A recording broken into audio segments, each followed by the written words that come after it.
Sukitman adalah salah satu saksi sejarah yang melihat langsung aksi brutal komplotan gerakan 30 September saat menghabisi para jenderal Angkatan Darat yang diculik pada dini hari tanggal 1 Oktober tahun 1965. Mengutip buku, Sang Patriot Kisah Seorang Pahlawan Revolusi, biografi resmi Pierre Tendean, yang disusun Abi Besman, Ivani Saktia, Irma Rahmania Dewi, Laricia Umboh, Neisa Ramadhani, Novirini Drivina dan Zizul Lastri, Sukitman adalah salah seorang saksi sejarah peristiwa gerakan 30 September. Dia adalah seorang polisi yang saat itu berpangkat agen polisi tingkat 2. Ketika peristiwa penculikan para jenderal terjadi, Sukitman malam itu bertugas jaga di guest house di Jalan Iskandar, Kebayoran Baru, Jakarta, karena saat itu tengah ada tamu dari Korea untuk Menteri Panglima Angkatan Laut Laksamana Madya R.E. Martadinata.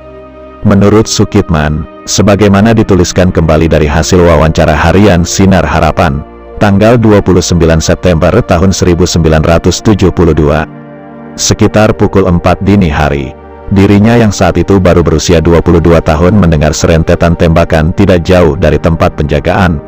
Sukitman lalu mengendarai sepedanya dan pergi untuk melakukan pemeriksaan. Setibanya Sukitman di Jalan Sultan Hasanuddin, tepat di depan kediaman Brigjen DI Panjaitan, Sukitman ditodong senjata oleh seorang anggota Cakrabirawa.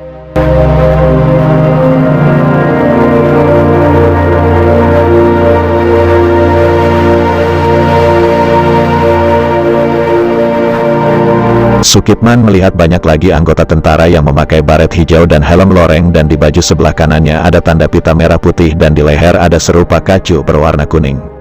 Dalam kondisi di bawah todongan senjata, Sukitman tidak berdaya. Sukitman pun diseret ke bis yang dilihatnya bertuliskan PPD. Sebelum kemudian kedua matanya ditutup dengan kain berwarna merah. Saat Sukitman dibawa, dia ditempatkan di kursi samping sopir. Dengan mengandalkan daya ingatnya, Sukitman berusaha mengingat kemana akan dibawa. Sepanjang jalan Sukitman berusaha fokus dan ingat bis yang mengangkutnya melewati Jalan Walter Mongonsidi, daerah Santa, dan memasuki Mampang. Namun, begitu memasuki Cawang dan belok kanan, Sukitman kehilangan orientasi. Hal ini mengakibatkan Sukitman hanya bisa berpasrah kepada Tuhan dan berdoa sepanjang perjalanan itu. Mobil bergerak, beberapa saat kemudian berhenti, lalu Sukitman diturunkan dan kain penutup mata dibuka.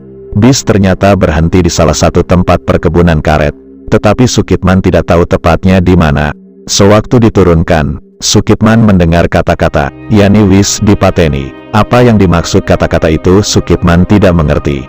Belakangan Sukitman memperkirakan Yani dalam kalimat itu adalah Ahmad Yani, Menteri Panglima Angkatan Darat, yang gugur ditembak pasukan penculik beberapa saat sebelumnya di kediamannya di Menteng, Jakarta Pusat. Sukitman lalu diperiksa oleh anggota tentara yang berjaga sebelum dibawa ke dalam sebuah tenda. Dalam perjalanan menuju tenda, Sukitman diberitahu oleh salah seorang tentara agar tidak takut karena di lokasi itu tengah berlangsung latihan sukarelawan-sukarelawati. Dalam keadaan yang diliputi rasa khawatir dan takut itulah, Sukitman melihat ada beberapa sosok lelaki berlumuran darah di lantai yang berada dalam tenda yang sama. Salah satunya masih memakai kimono atau piyama.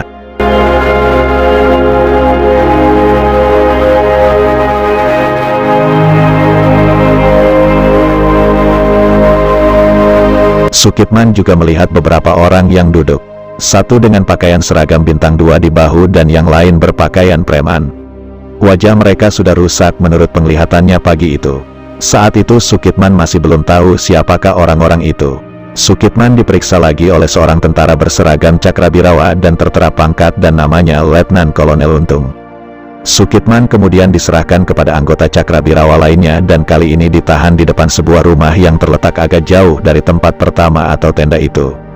Rumah ini memiliki teras di depannya, yang sepenglihatan Sukitman pagi itu seperti ruang sekolah dengan papan tulis dan bangku berderet. Pagi harinya sekitar pukul 6.30, Sukitman melihat sukarelawan-sukarelawati sedang mengelilingi sumur yang terletak di samping kiri rumah tempat dia ditahan dan terdengar suara-suara Ganyang Kabir. Ganyang Kabir, satu persatu. Mereka yang dilihatnya dalam tenda tadi dimasukkan ke dalam sumur dengan posisi kepala terlebih dahulu.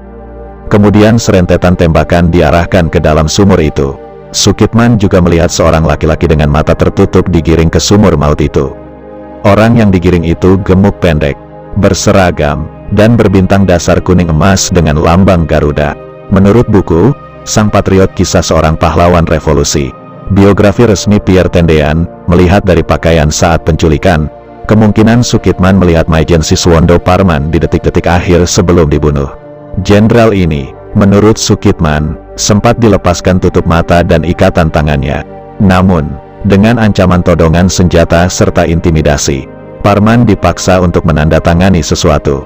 Akan tetapi, sepenglihatan Sukitman, Parman menolak dan memberontak. Kemudian ia diikat kembali dan mata tertutup.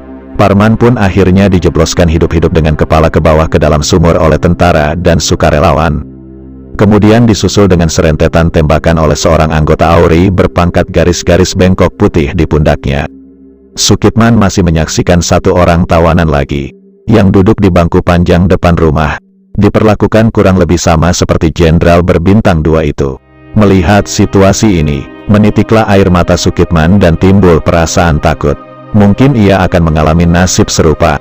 Selagi diliputi rasa sedih itu, seorang anggota Cakrabirawa yang bertugas menjaga Sukitman berkata, "Kita sama-sama prajurit, mau beli kaos singlet saja sudah tidak bisa. Sedangkan jenderal-jenderal ini, yang menamakan dirinya Dewan Jenderal, jam dindingnya saja dari emas.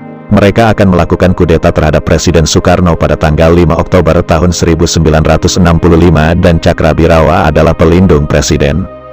Tugas ini juga adalah perintah langsung dari Presiden," kata anggota Cakrabirawa itu seperti dikutip dari buku Sang Patriot Kisah Seorang Pahlawan Revolusi, biografi resmi Pierre Tendean. Sesudah berkata-kata itu, si penjaga tersebut pergi kembali ke arah sumur dan membantu para sukarelawan yang sedang menimbun sumur tadi dengan sampah dan potongan batang pisang.